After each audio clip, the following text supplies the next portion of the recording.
tarde. Hoje eu vou falar sobre SMT Solvers. Desculpa pela apresentação, mas minha mala sumiu no meio do caminho, então eu só tive coisa de 3 horas para mudar o nome da conferência que eu tô. Então os slides vão ser em inglês. Desculpa. Obrigado por ter vindo, porque eu sei que o tema não é muito fácil, eu sei que não tem muita gente que se interessa por isso, mas eu acho muito legal.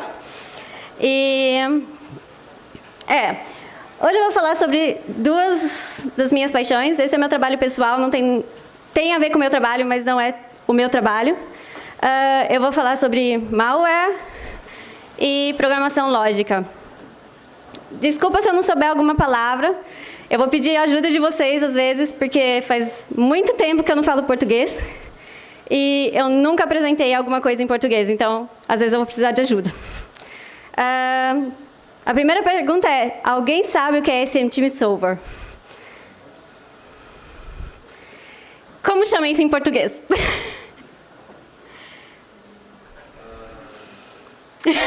Ok. Alguém já trabalhou com SMT Solvers antes disso? Ok, eu vou começar a falar sobre lógica de programação lógica, que é outro jeito de programar. E eu vou tentar começar bem do começo para todo mundo me acompanhar. Se alguém tiver uma pergunta no meio, por favor, pergunta. Porque se vocês se perderem no meio da minha explicação, aí não vai ser tão legal mais, porque aí você não vai conseguir entender o resto. Então, pergunta no meio, só levanta a mão, eu vou tentar acompanhar todo mundo, tentar prestar atenção em todo mundo. E se eu não ver, por favor, levanta 2 mãos, faz alguma coisa, mas não fica perdido. Pergunta, por favor, tá bom? Eu sei, é importante, tem que estar aí. Essa apresentação tem a ver com meu trabalho pessoal, coisa que eu faço no meu tempo livre, não é o que eu trabalho e o que eu vou falar aqui hoje não tem nada a ver com o meu empregador. Quem sou eu? Se vocês não me conhecem, que eu acho que aqui no Brasil não tem muita gente que me conhece, que eu estou apresentando mais na Europa e nos Estados Unidos. Eu estudei física, eu sou, na verdade, cosmologista, significa que eu estudo o universo, na verdade, e depois...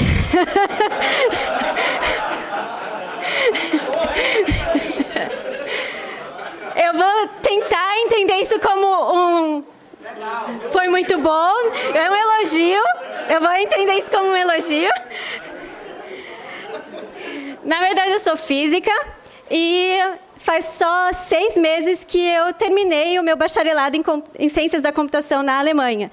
E eu só estudei isso porque eu já tinha um emprego, estava trabalhando na área e resolvi estudar. Eu mudei faz uns 6 meses para a área de segurança, porque eu estava trabalhando muito com Assembly, era a área que eu estava já trabalhando antes. Eu dou cursos de Assembly, não sei se vocês conhecem o CCC, é o Computer Chaos Club, na Alemanha, é uma das maiores organizações sobre privacidade e segurança da informação que existem na Europa. A gente também tem uma super conferência bem grande, e eu sou uma das organizadoras que cuida da parte de low-level, assembly e segurança da informação. E...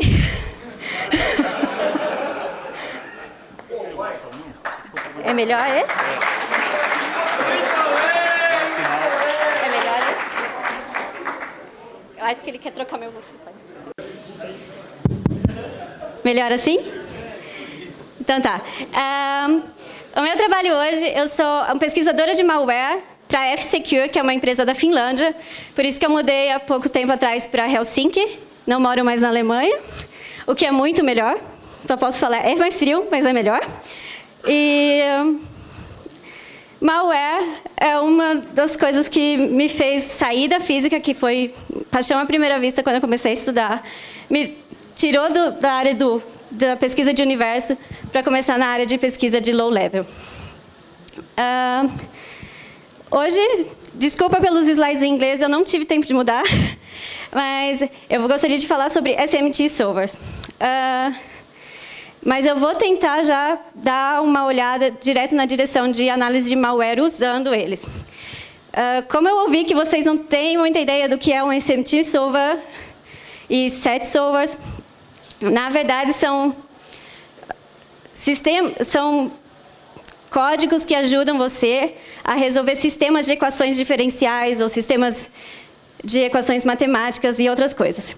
A diferença entre SMT e SAT é que SAT solvers eles só resolvem sistemas de equações booleanas, só coisas lógicas. E o SMT você pode colocar qualquer equação lá, qualquer função, e ele vai resolver para você. O que mais? Eu vou tentar dar um foco já na área de usando esse Constraint Logic Programming, que é a lógica de programa, com Constraint, que seriam tipo domínios ou limitações.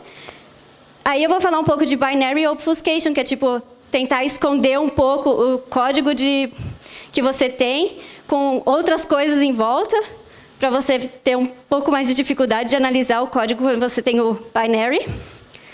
E depois eu vou falar como que eu uso o SMT Solver para me ajudar a analisar malware. O que são constraints? Tem dois jeitos que você usa, normalmente, quando você quer programar um software. O primeiro jeito, que é o que quase todo mundo faz, que é o Imperative Programming, que é só você vai colocando um monte de ordens e o computador vai resolvendo tudo para você do jeito que você está descrevendo. É como se fosse uma mãe dando ordens para um filho. Vai falar assim, agora você vai somar mais 2, depois você vai tirar 1, e fazendo coisas assim. Esse é normalmente o jeito que a maioria das pessoas programam.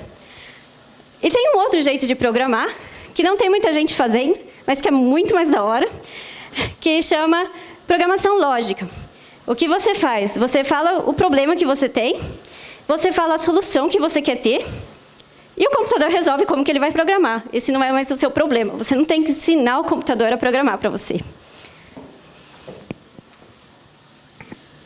Essa é uma das frases que eu mais gosto sobre a lógica de programação. Que Constraint Programming, que é essa nova arte de programar, não é tão nova assim, mas não tem muita gente usando ainda, ela representa o mais perto que a gente tem do Holy Grail, realmente daquela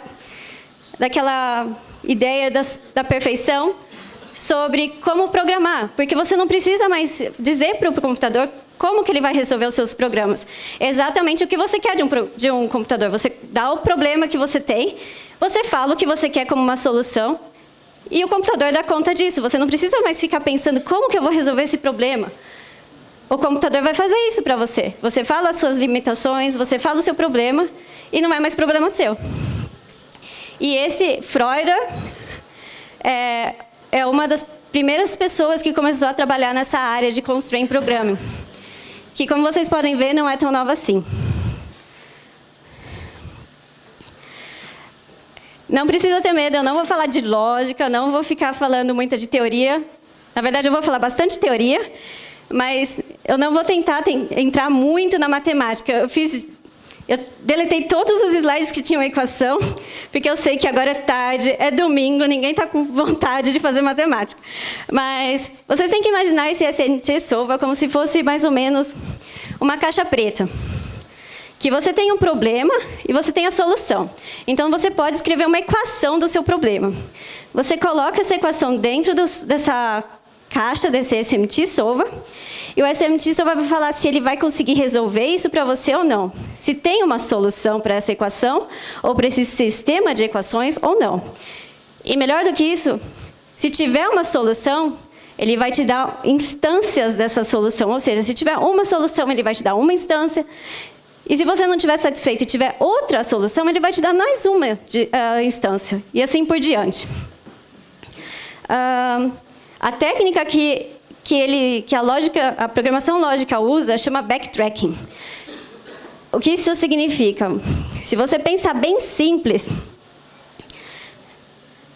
ele começa que você tem uma lógica de predicado. Você fala, por exemplo, que lá fora está molhado, então você pode assumir que estava chovendo, por isso que está molhado. E esse é o seu domínio, por exemplo. E aí para você confirmar isso, a programação lógica vai fazer o quê?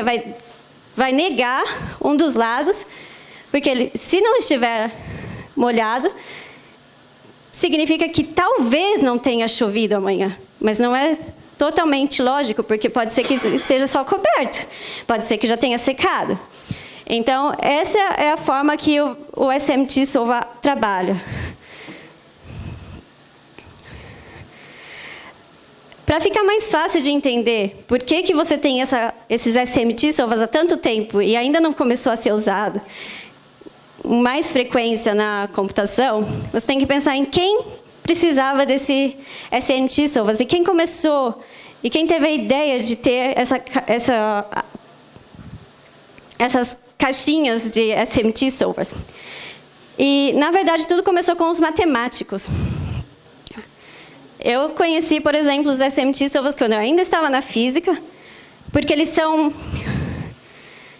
têm uma arte de resolver essas equações para você, e você não precisa pensar numa equação super longa. Você pode simplesmente colocar várias equações pequenininhas, ou vários teoremas, que você já sabe a resposta, que você sabe que é certo, que nem quando você estuda álgebra ou coisa assim, você tem alguns teoremas que você já tem a prova no livro, você não precisa provar ele de novo. E é a mesma coisa que você faz com o SMT, você coloca todas essas equações que você já conhece. E ele vai tentar resolver o seu problema usando as coisas que você já conhece, que são os seus domínios, ou seus constraints, para provar alguns teoremas maiores, que geralmente sozinho, uma pessoa sentando na frente desse programa não ia conseguir resolver. É para isso que eles começaram a pensar num tipo de sistema que fosse resolver esses problemas super grandes da matemática. E aí eles ganham Nobel e essas coisas, na verdade, foi o computador que resolveu para eles. Mas, para isso que os matemáticos quiseram esse tipo de sistema, como se fosse o SMT Sova. E aí, os cientistas da computação, o que eles pensaram? Poxa, se os matemáticos podem resolver todas essas teorias, esses problemas pequenininhos, colocando no SMT Sova, então eu também posso assumir coisas que eu sei que o meu programa faz, fazer equações de todas as coisas que eu sei que meu programa está fazendo e provar que o meu programa está funcionando direito. E por que isso é bom para a ciência da computação? Porque se você pensar que os programas há muito tempo atrás, se você pensar na época do BASIC, como que você programava antes, era muito mais fácil você ver um código sozinho, sentando na frente do código e provar que ele estava funcionando do jeito que você queria. Mas se você pensar nos programadores de hoje, nas ideias que eles têm e como eles programam, como os sistemas são complexos agora, é muito mais difícil você confirmar todos os if do seu programa que você não tinha antes. Então, usando esse tipo de sistema, você tem muito mais chances de ter certeza que o seu programa está funcionando direito. Se você sabe coisas pequenininhas do seu programa, você pode fazer com a lógica implicar que o programa maior está funcionando do jeito que você queria, porque as coisas pequenininhas estão funcionando do jeito que você queria. E a mesma coisa acontece com firmware e com hardware. Você também pode fazer a mesma coisa usando NAND gates e usando lógica booleana, porque você tem o SAT. Então, você pode fazer a mesma coisa com hardware. E eu acho que isso é uma boa coisa que você também pode aplicar na segurança, mas eu vou chegar nesse ponto primeiro. Até aqui tudo bem? Beleza. Então, agora eu vou falar de execução simbólica. Alguém já ouviu falar de execução simbólica? Beleza, então eu estou falando o nome certo em português. Execução simbólica é que, se você pensar no seu programa, você escreveu um código e, geralmente, você está esperando que você... algum parameter... Você está esperando um valor, certo? Mas, na verdade, quando você quer testar, você não quer testar o 1, o 2, o 3, o 4. Você quer ter certeza que está tudo funcionando do jeito que você quer. Execução simbólica faz isso para você, porque ele não vai dar um valor para o seu programa, ele vai dar uma equação. Ele vai falar, por exemplo, aqui pode ser um número de 1 até 100. E assim vai descendo todos os seus branching.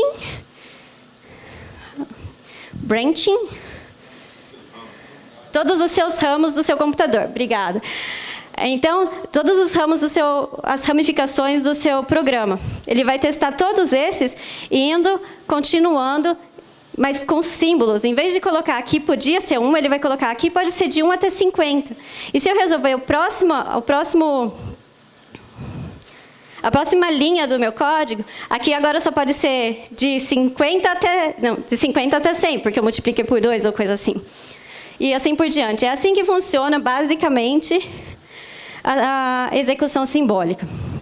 Isso significa que se você tem um entry point no seu... Voltando para o código binário. Você tem um entry point, isso significa que você sabe exatamente, em todas as linhas de código, qual é o valor que você tem que colocar no seu código para estar naquela linha de código. Porque você tem aquele conjunto de valores que são válidos naquela ramificação. E na outra ramificação, você sabe que se você tivesse colocado aquele número, como esse número está no outro código, no outro conjunto, ele vai estar na outra ramificação do seu programa. E isso é o que a execução simbólica faz por você. Voltando para as aplicações que você tem na área de segurança. Se você pensar na parte de lógica e na parte matemática, significa que você precisa de um modelo matemático que descreva o que você quer que seja seguro. Então, significa que, por exemplo, se você tem um programa e você quer falar, esse programa é seguro, que nem como a gente estava falando sobre a chuva lá fora, a gente pode falar a mesma coisa do nosso programa. O meu programa é seguro, isso implica que nada ruim vai acontecer no meu programa o tempo todo, vai ser sempre perfeito.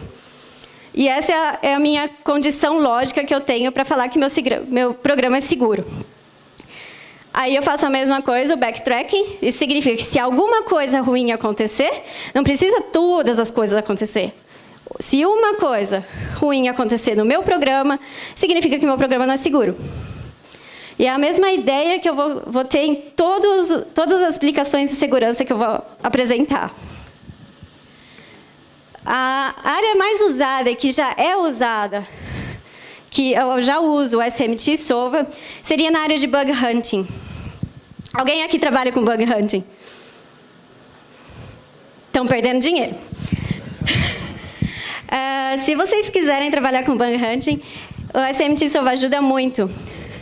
Porque se você pensa na parte de fuzzing, alguém aqui faz fuzzing para segurança de algum web application, alguma coisa assim? Então, você sabe que no fuzzing você tem que ficar testando todos os valores possíveis ou ficar pensando qual é o melhor valor para testar. Exatamente a mesma coisa que você não precisa mais fazer se você está usando o SMT Solver. Porque você vai ter o conjunto certinho de valores que você precisa testar. E é isso que o fuzzing, usando o SMT Solver, ajuda você. Você não precisa mais ficar pensando em todos os test cases que você precisa testar, você simplesmente sabe exatamente quais são os seus limites das ramificações, por exemplo. E a mesma coisa você pode aplicar na verificação de software, porque nada mais é do que o fuzzing. O fuzzing é só um dos jeitos que você tem de verificar software. E é a mesma coisa que eu uso quando eu estou analisando o código. Eu realmente olho nas limitações das ramificações, porque é onde eu quero testar. Eu quero saber o que meu código vai fazer se eu estou naquele limite. Se você pensar na área de segurança, faz muito mais sentido, por exemplo, se você está fazendo fuzzing, de você pensar nas áreas, por exemplo, que você está... Se você está testando, por exemplo, o website da sua empresa, você provavelmente está muito mais interessado em testar aquela parte, por exemplo, dos recursos humanos, que qualquer um pode ficar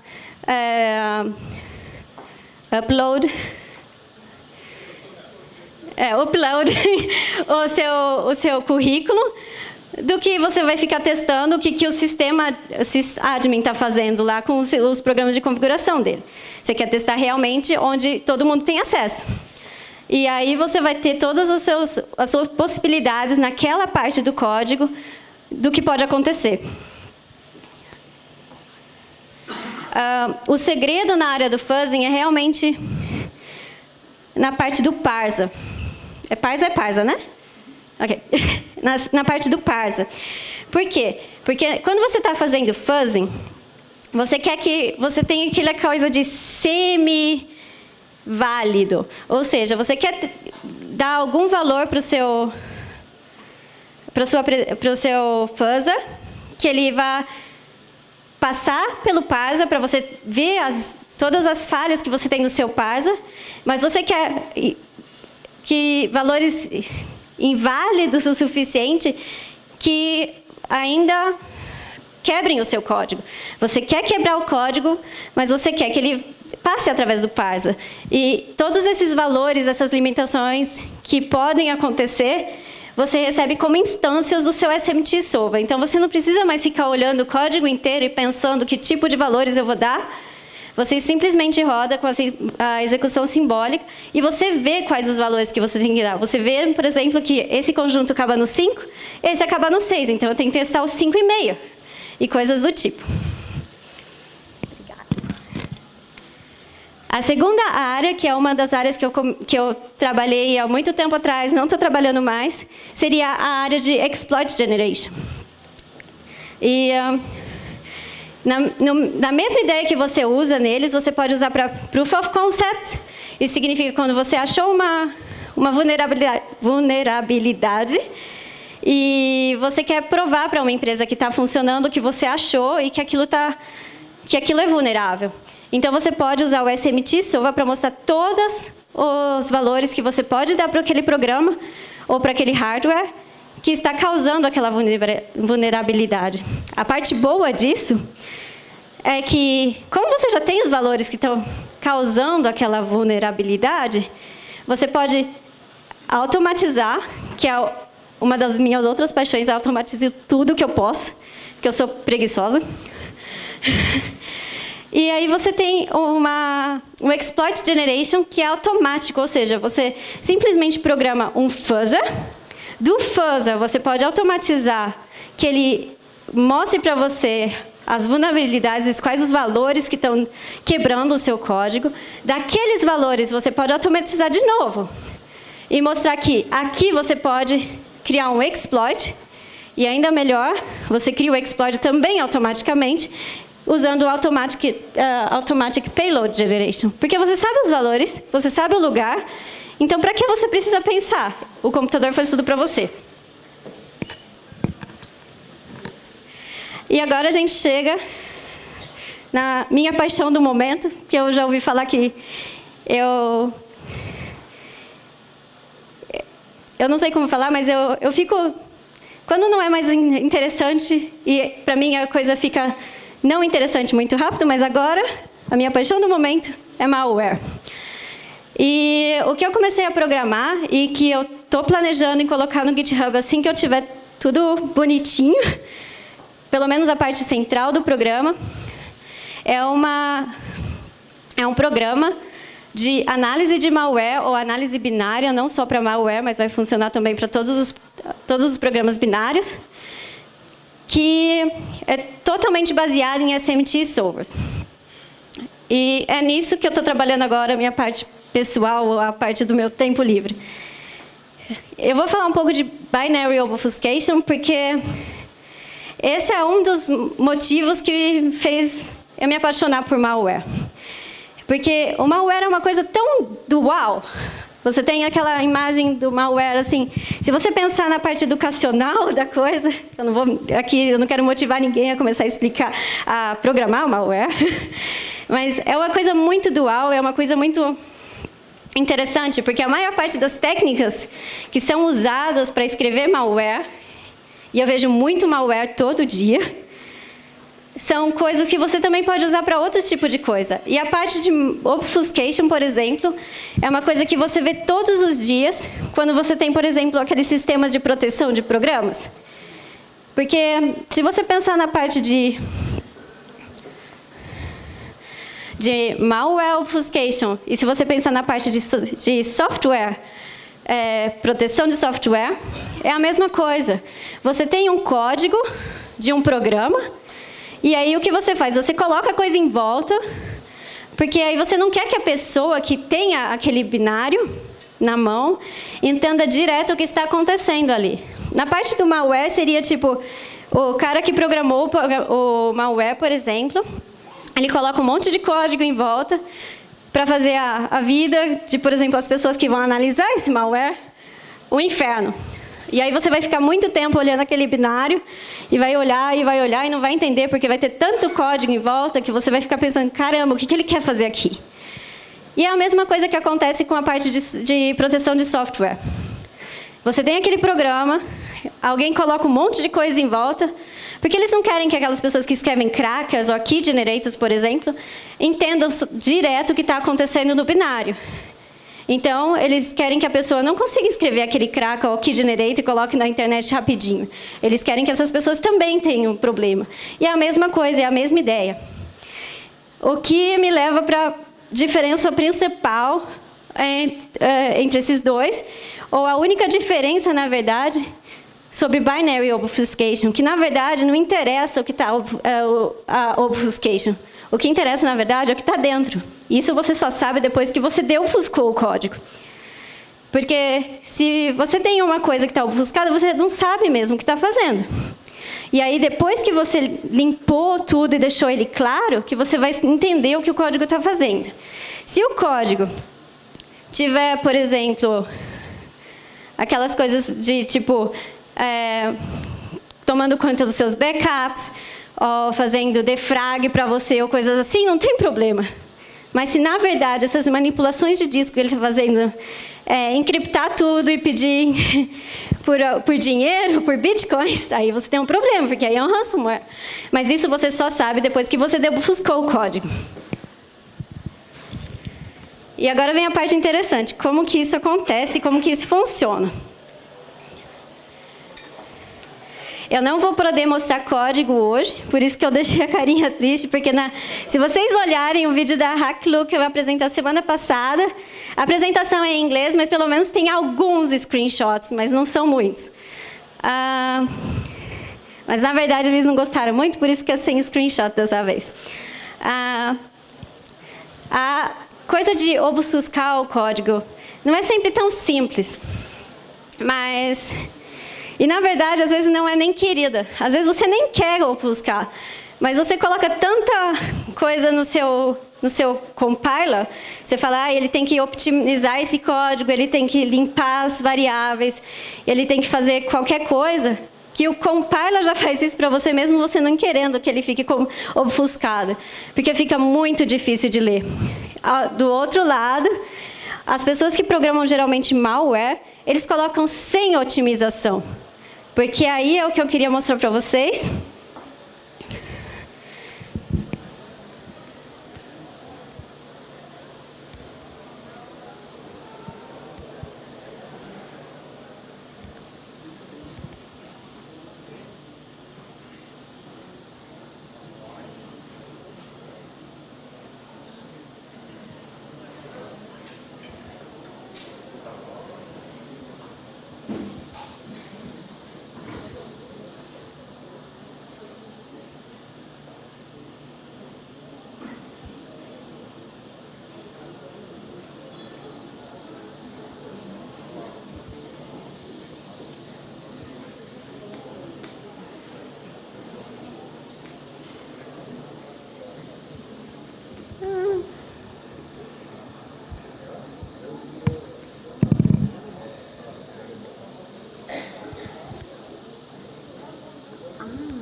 Por exemplo, esse é o código.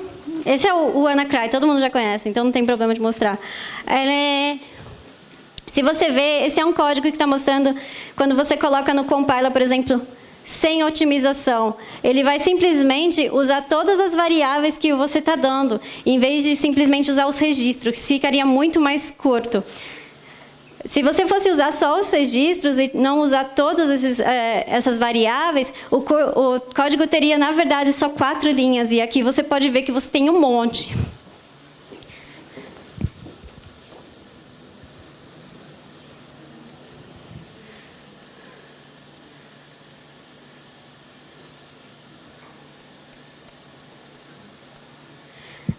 Esse é só um dos exemplos que tem. Por exemplo, o que você também pode fazer é simplesmente usar um P.E.K.K.A. Todo mundo conhece o zip, por exemplo. Se você zipa um programa e olha ele, parece uma coisa totalmente diferente do que ele realmente é lá dentro. E as pessoas que programam malware, geralmente eles programam o programa que está zipando o programa. Não é mais zip, porque é o programa deles mesmo, tipo um WinRAR ou coisa desse tipo. Mas a ideia é a mesma, só que eles programam esse programa de computação e é como se fosse aqueles MSI, que eles self-extractor, e já roda direto. E isso é bem comum também no malware. Outros métodos de obfuscação que eu vou falar ainda. E eles também colocam coisas de tipo anti-debugging, que vai quebrar todos os debuggers que tem. E essa é a outra aplicação do SMT Solver, porque ele não é um debugger. Ele não está rodando o código. Então, ele também não vai ser pego nesses anti-debugger catches.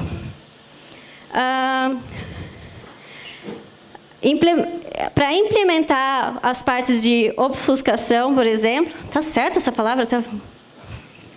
Meu Deus. Ok. Para implementar essas coisas de obfuscação, por exemplo, elas podem ser bem simples. Por exemplo, simplesmente pegar as strings, pegar tipo as URLs que eles vão chamar, ou então algumas palavras, tipo senha, ou como a gente viu no código, aquele DLL, o nome do DLL. Eles vão pegar essas strings, ou essas coisas que deixam a gente ver o que está acontecendo realmente no malware, e vão simplesmente fazer um choro, ou alguma coisa bem simples nele. Mas tem alguns que tem mais tempo, eu acho, porque, na verdade, não é tão mais difícil. Se você faz um shor binário, você também pode programar esse tipo de coisa. É mais uma questão de tempo. Mas eles implementam até coisas como tipo AES e criptografia e coisas assim. E isso também é um método de obfuscar o código binário. O jeito mais... Geralmente, quando eu tenho um binário na minha mão, a primeira coisa que eu faço é olhar pelo garbage code. Na verdade, eu não olho mais, porque agora eu consegui terminar a parte do código que está fazendo isso para mim. Mas o que acontece? Ele faz... quando você tem um código cheio de garbage code, você olha no IDA-Pro ou no Radar e você tem aqueles monte de código. E aí você olha no relógio e pensa, poxa, já são 7 da noite, eu queria ir para casa. Mas não dá certo, porque você vê aquele monte. E aí o que eu faço agora é simplesmente rodar esse código. Ele faz uma execução simbólica e vê todas as ramificações que eu não estou alcançando. Porque o que as pessoas que programam malware, o que eles fazem? Eles veem, por exemplo, que tem...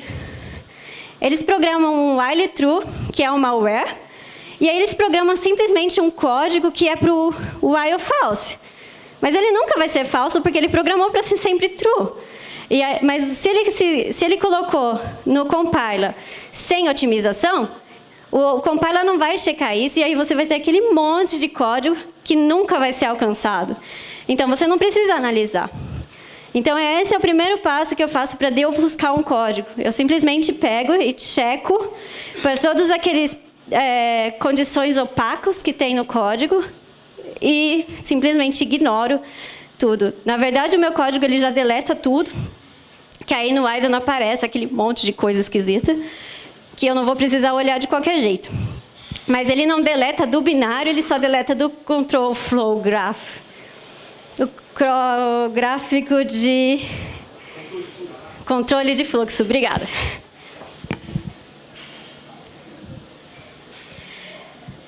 A mesma coisa já está funcionando também o Shor. Todo mundo sabe como funciona Shor, né? Dessas coisas assim do binário. E é a mesma coisa que acontece. O código ele vai descer todas as ramificações que são alcançáveis, ou seja, todo aquele garbage code já está fora. Ele vai olhar agora por Shor. E aí algumas pessoas que programam malware, eles pensam assim: eu não preciso encriptar todo o meu código, eu só choro todas as minhas strings e já era. E é isso que vai acontecer com essa parte. Ele vai simplesmente checar por strings que são geralmente em algum idioma. Na verdade, eu só dou alguns idiomas para ele.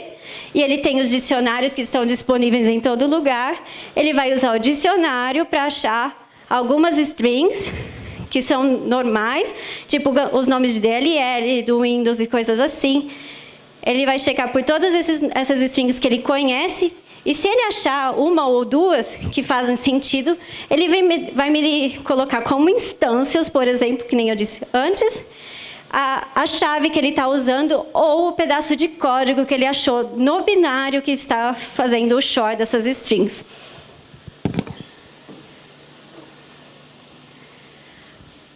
Geralmente, os programadores de malware eles são mais preguiçosos que eu. E aí eles usam os packers que todo mundo já conhece. Eles não usam zip, coisa assim. Eles usam normalmente o PX e NSIS, que é tipo, é um packer que nem o MSI, ele vai simplesmente se self-extract e já começar a executar. O PX não. O PX ele só vai zipar. Mas esses são os mais usados. O PX tem algumas outras versões. Mas o pessoal que programa malware, eles pensam, não vou falar que eles não pensam, mas eles são bem preguiçosos. Então, eles vão entrar no GitHub, vão fazer copy and paste de alguns códigos, aí eles vão usar o UPX para empacotar e vai mandar para todo mundo.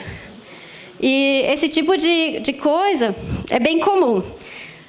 Mas, mesmo assim, você ainda tem aquelas pessoas que, se elas têm uma ambição maior, elas sabem que esse tipo de UPX ou coisas assim está programada na maior parte de antivírus hoje em dia. Então, ela vai ser pega muito mais fácil. E esses programadores de malware, eles não querem isso. E eles sabem que ele tem mais tempo, que ele pode fazer melhor. Então, o que ele faz? Ele programa o PK dele. E eu acho que um dos piores malware que eu vi na minha vida foi um que ele simplesmente colocou o código malício dentro do packer. Ou seja, o que o malware analyst faz, geralmente os nossos malware analistas, os que eu conheço, eles simplesmente colocam um breakpoint no fim do loop do unpacker, porque eles sabem, ok, aqui é um packer, aqui só vai zipar. Então, eu só coloco um breakpoint no fim, porque eu sei que até aqui só vai estar, dezipando. Tá bom? Unpacking. E aí eu rodo ele até ele chegar naquele lugar, até ele parar naquele breakpoint.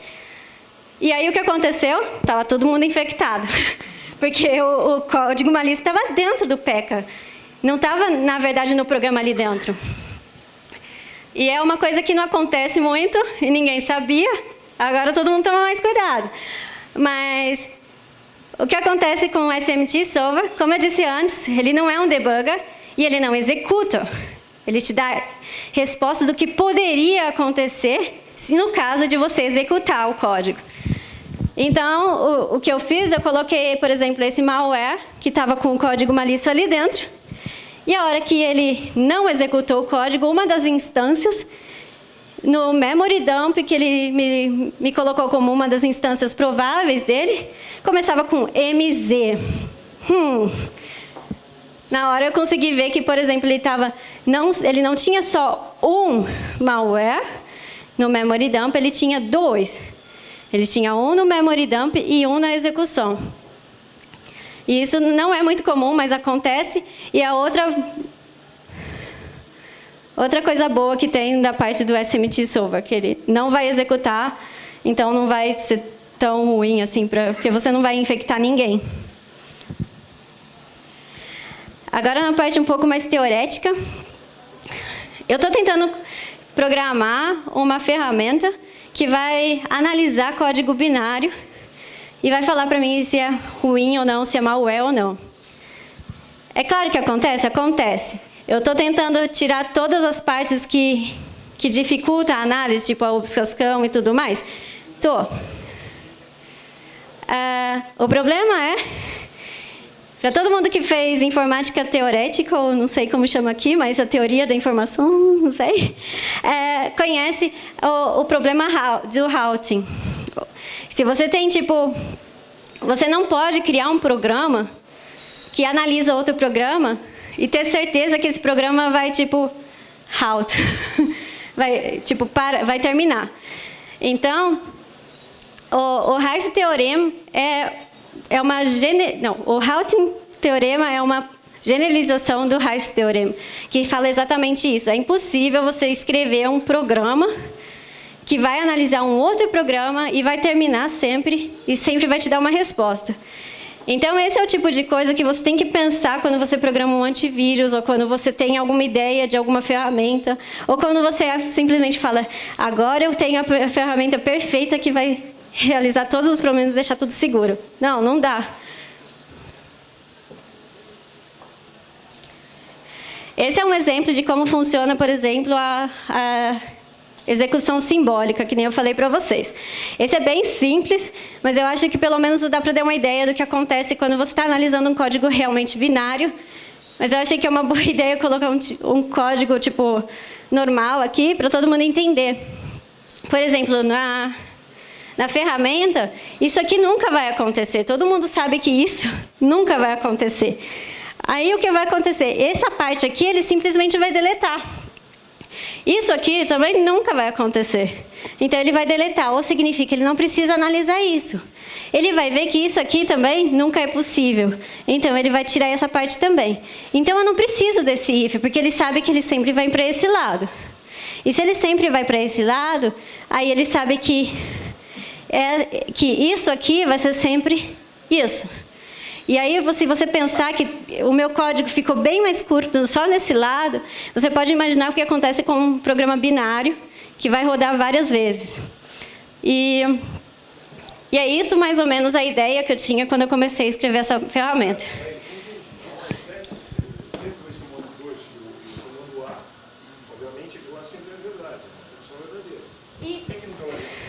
Olha, pensa assim, o 11 nunca vai ser igual a 2.700 e pouco, certo? E o 11... Isso. Então, eu não preciso mais checar isso. Porque o y sempre vai ser 42. Então, calma. Mas o y nunca vai ser 42, nunca vou chegar nesse ponto. Porque o meu y ele vai para 11. Entendeu?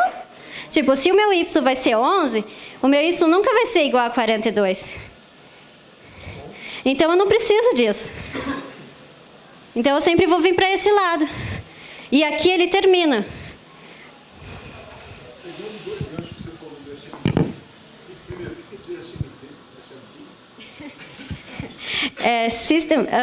Sou módulo theorem. É tipo, teoria modular de... Obrigada. Solução de problema. Módulo de solução de teorema. Isso faz sentido. Você falou o seguinte, quando você programa, que é essa aqui, você sempre vai estar programando as pequenas funções e sempre vai ter o resultado certo. Então, aí, não contrapõe aquilo que você falou do teorema de Rice? Exatamente. Essa é o que eu estava tentando explicar. Que isso funciona simplesmente quando você sabe os inputs que vão entrar.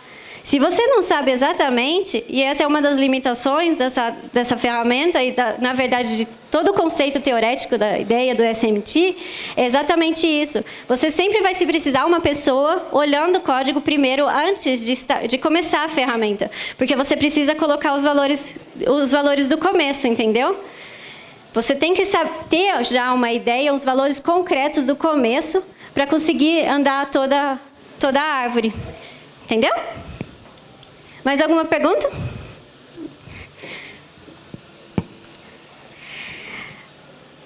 Como a gente acabou de perceber, não é suficiente. Tudo que a gente fez até agora, tudo que a gente imaginou tudo agora, ainda não é suficiente. Se a gente trabalhar usando símbolos ou funções como argumento das nossas funções, ele vai calcular todas, e eu digo novamente, todas as ramificações possíveis. Quem tem um computador tão bom desse em casa? E a outro problema é que você vai ter os estados do programa em cada linha de código. Ou seja, você vai ter, em vez de você ter os valores certos, você vai ter conjuntos de valores que você pode usar em todas as ramificações do seu código. E é muita, muita, muita informação.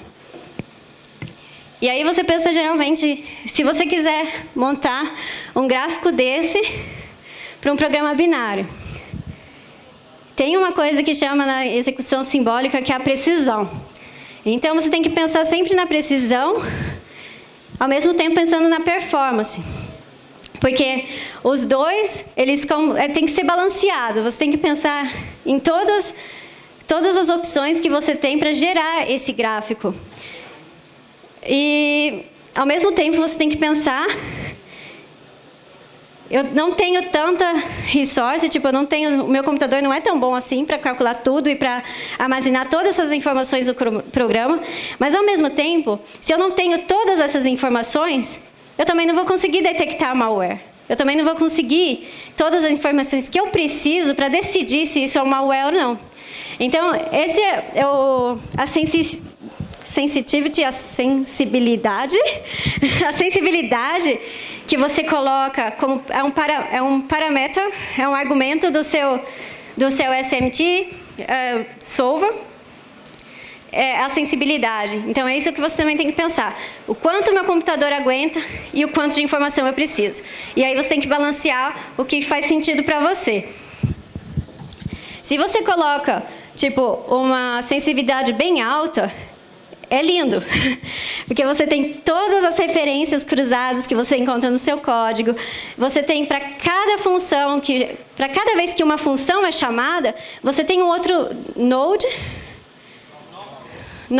você tem outro nó na sua ramificação. Não é aquela coisa assim que você tem várias coisas chamando a mesma função. Você tem cada função com argumentos diferentes, é uma função nova, é um bloquinho novo, é um nó novo no seu gráfico. Então, fica muito mais bonito, fica muito lógico, e é claro que você tem muita mais informação e é muito mais fácil de decidir se o binário é malware ou não. Mas, ao mesmo tempo, se você coloca tudo isso, que computador que você tem, sabe? Nem todo mundo tem, nem só o seu Project Zero, mas você tem que ter o Google inteiro para calcular coisas assim. Ou seja, se você quer ter um código bem simples e, ao mesmo tempo, analisar e perceber tudo que está acontecendo, você ainda precisa de uma pessoa atrás escrevendo, isso aqui não vai funcionar mesmo.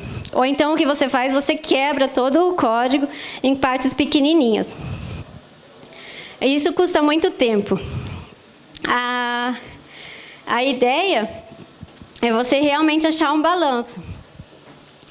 No que eu estava falando, eu acho que eu falei disso em Londres, a primeira vez, que alguém me falou, por exemplo, por que você está programando desse tipo? Porque está tudo na moda. Agora, programação lógica está na moda, é por isso que você está fazendo disso. E eu tenho que falar, eu não acredito nisso, não acredito que é simplesmente uma hype, que tipo, é moda e por isso que está todo mundo fazendo isso. Eu acredito realmente que, se você pensar nessa teoria SAT, na teoria SMT e toda a programação lógica que tem uma história, que nem vocês viram, começou em 97, o cara já estava achando que era muito legal. E era o começo. Eu acho que a programação lógica é uma teoria muito antiga para ser uma hype, entendeu? O que eu acredito hoje em dia é que, se você pensar em 97, a gente não tinha os computadores que tem hoje em dia. Ninguém sabia como programar uma GPU, ou quem sabia era muito pouca gente, entendeu? Então não tinha como usar o SMT Solver, porque, como eu acabei de falar, ele precisa de muita, muita, muita resource. Mas hoje em dia, para analisar binários pequenos, para analisar coisa tipo alguns malwares que são só um binário, não precisa também pensar em assim, eu vou analisar agora o Windows Troia, que tem 12 binários, e eu vou achar tudo. Não preciso. Às vezes eu tenho um malware pequenininho, tipo o Petya. Então, o Petya tinha bootloader, peraí. Você pega um Zeus, alguma coisa que é fácil de analisar, entendeu? E aí ele é só um binário, ele é pequenininho, ou seja, se você começar a analisar ele com o SMT Solver, você pode fazer isso que nem eu fiz em casa, você usa o seu... Todo mundo tem um computador de jogar, né? Que tem uma GPU boa. Você simplesmente programa para a GPU usando o seu computador de jogo, que é o que eu faço às vezes, quando não tenho o que fazer no fim de semana. Em vez de jogar Eve, eu vou programar a GPU, uso ela, e aí eu consigo limpar todo o meu código. E aí eu não preciso, tipo, alugar nenhum AVS, tipo, 2, 3 horas. Eu posso usar simplesmente o meu computador de jogar e fazer isso. E para uma empresa, se você, tipo, está trabalhando como analista de malware, eu não acredito que tenha alguma empresa que fale assim, não, você vai trabalhar uma semana a mais, em vez de pagar 1 ou 2 horas de AVS para você, sabe? Tipo, não faz... Não, peraí. AWS em português.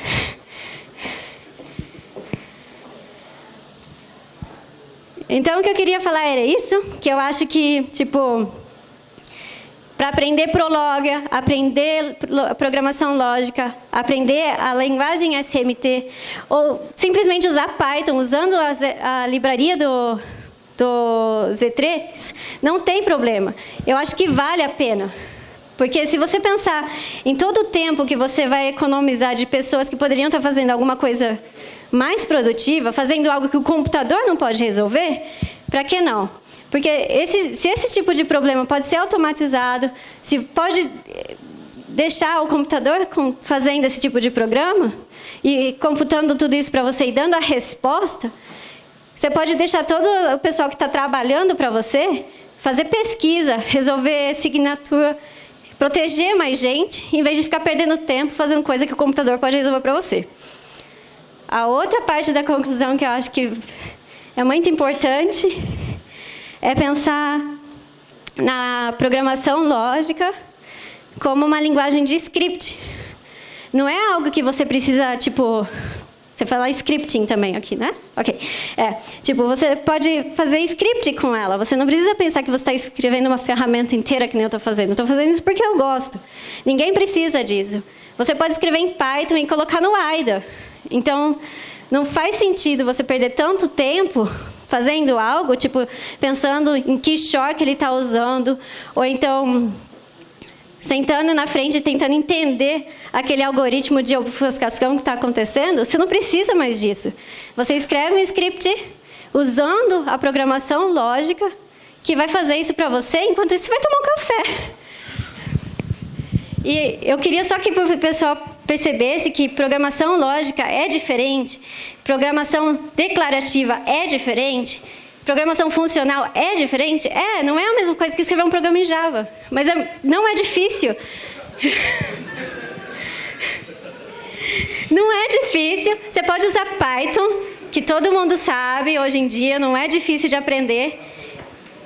E se você ainda quiser, você também pode aprender a usar Prolog, que é muito legal. Você pode também aprender a escrever em SMT, que é muito legal. E isso vai deixar você com mais pausas para café, entendeu?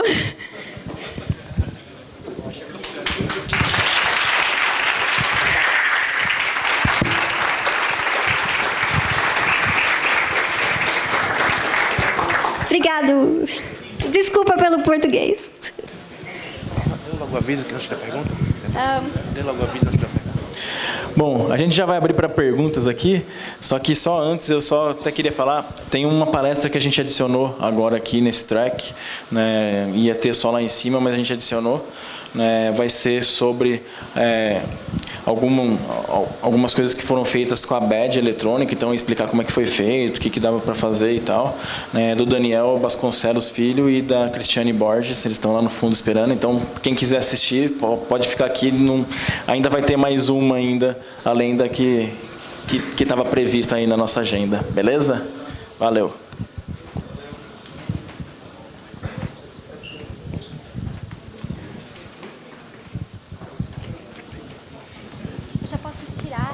Pode começar. Tudo bem? Como está transmitindo aqui? Acho que não vai rolar mais. Ela vazou da boca.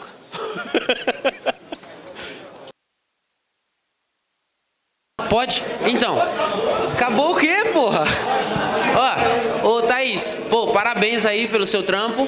A minha pergunta é assim, você falou sobre binários e tal. Eu consigo fazer essa desofuscação também, utilizando esses SMT solvers com coisas que não sejam binários PE, outros tipos de binário, tipo ELF, outros binários, ou ofuscação de scripting também, isso poderia ajudar, ou só a ofuscação de binário em si, binário PE? Na verdade, você pode usar qualquer tipo de binário, porque, por exemplo, na minha ferramenta eu estou usando Capstone. Eu não sei se vocês conhecem, mas ele simplesmente transforma qualquer binário em assembly. E eu trabalho geralmente com assembly. Ele aceita qualquer um. E o que eu estou fazendo agora é, trabalhando na comunicação entre a ferramenta que eu estou escrevendo e Radari, que é, outra, não é o AIDA, eu acho muito melhor, o que é o que eu uso também em casa. Então, se você coloca a comunicação entre o Radari e a ferramenta que eu estou programando agora, o Radari aceita muitos outros tipos de, até JavaScript, coisa assim. Então, você pode analisar qualquer coisa e usar a execução simbólica, por exemplo, ou as outras coisas com ela. A outra pergunta aqui, por favor. Então, Thaís, por favor. Aqui. Duas perguntas, na verdade.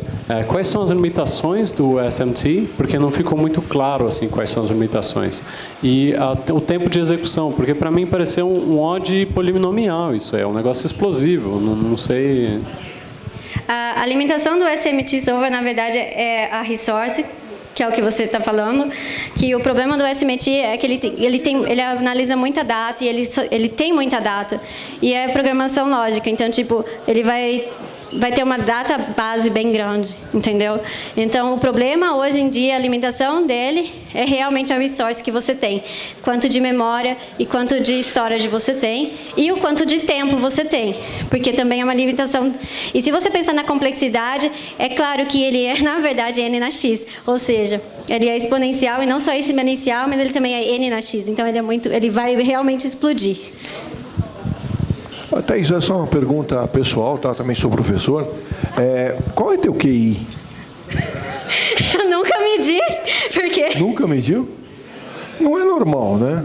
Você concorda que isso é um ponto meio fora da curva, assim, né? Porque, eu nunca vi alguém com nível de... Porque o que você falou, talvez para a gente falte uma base, né? Para poder entender e chegar no nível que você quis levar a gente, na verdade. Então, por isso que eu te perguntei qual é o QI. Porque não é normal uma menina, não sei se deve ter menos de 30 anos, com certeza. Tem mais de 30? Não parece, tá? Parabéns. Ok, mas são dois elogios. Não, mas eu não tô. Peraí. Obrigada. Para mim parecia que tinha 18 anos, mas tudo bem, não é esse o problema. A pergunta que eu te faço é assim, não é normal uma menina com o teu nível de conhecimento, cosmetologia, astrologia, astronomia, sei lá, não é muito assim... Num evento de hacker, acho que é a primeira vez que tem uma palestrante mulher com esse nível de conhecimento que você tem. Então, você está de parabéns, tá? E obrigado aí pela palestra. Obrigada, mas eu acho que vale a pena lembrar que, a Marion acabou de dar uma palestra. Ela também, é uma mulher. Ela é mais nova do que eu. E ela foi uma das pessoas que me empurrou nessa área e falou assim, poxa, se você gosta de assembly, você deveria começar a trabalhar com engenharia reversa. Então, ela foi uma das minhas inspirações que eu tenho, ela é mais nova que eu e ela também é uma mulher. Então, eu acho que tem bastante gente nessa área que também, tem conhecimento e tudo mais. Eu acho que é mais a coisa de paixão, eu gosto de uma área que não tem muita gente que trabalha, que é programação lógica. Eu acho que não tem muito a ver com, QI ou coisa assim, é mais, é que nem a gente ouviu no Keynote também hoje, que é 1% de ideia e 99% de suor, é a mesma coisa. Eu estou trabalhando nessa ferramenta faz quase 9 meses, então, eu não acho que é só QI ou inteligência, coisa assim, é muito suor. Tem todo o mesmo nome, é Barbie Augland em qualquer lugar, no Twitter, no LinkedIn. Obrigada.